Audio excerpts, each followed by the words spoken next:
Hello, how are you today? We're going to do a little bit of a unboxing, setup, and a quick run through of the Sparkle Carbonator. Are you tired of taking back your SodaStream bottles to the wherever you bought them from or exchanged for them? Um, we'd never had a SodaStream, but we looked at the prices of that and looked at the prices of exchanging bottles, and we came across Sparkle in our research, and it's got good reviews. You can't buy it off their website, so obviously they're selling out or whatever. Nice thing about it is that you don't have to do bottles or anything like that. It comes with the carbonator bottle. Recommend you fill it with water and ice to hold the carbonation better.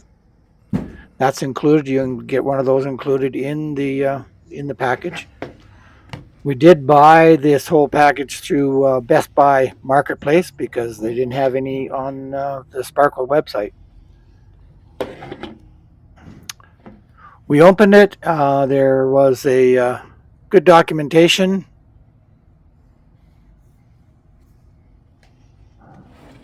And we're just going to look through at this. You got the bottom and the top. You got the controls there. You got the handle. We also have the subscribe button. Hey, click a like and subscribe and put the notifications on there.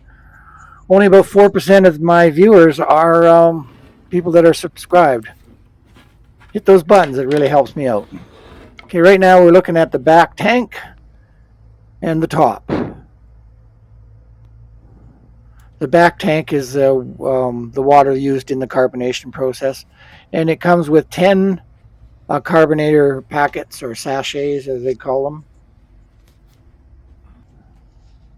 And I believe with the sachets, it's going to work out to about 60 to 65 cents per bottle.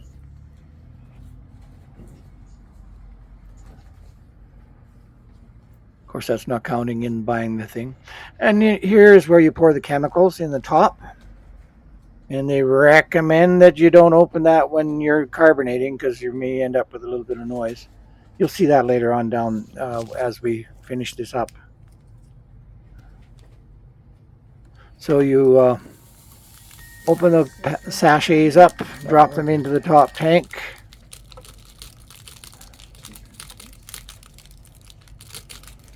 Close the lid, make sure it's secure. As you can see, when I didn't secure it right, I didn't push it down right, and it popped up. So you just make sure that it snaps in place. So we filled up the water bottle with cold water. We didn't have any ice at the time. You push the handle down, select the level of carbonation that you want. We went with the 5, the highest, and push the start button. And hopefully you can hear it. Once it starts, it's a sort of a low sound. You know, you can hear a motor sound. And it motors for, I don't know, let's say a minute and a half.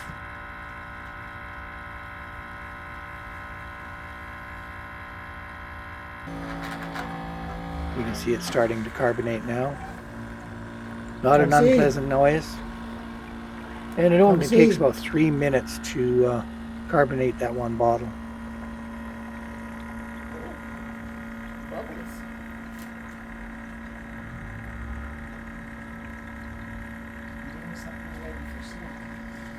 Bubbles quite nicely.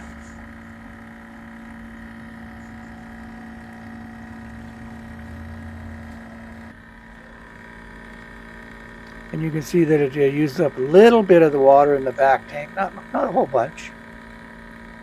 And when you're done carbonating, there is a little tank just behind the bottle on the front there that has all the carbonation chemical residue. Empty that out and rinse it out. Excuse me. Like, subscribe, notify. Hit the button, please. And once it stops carbonating or bubbling through, you just lift that handle and you get a bit of a noise on it, and they recommend before you take the lid off the carbonator bottle that you push the little button on the top. Thanks for watching. Sparkle looks like a good idea. When you lift the handle. Goes for first and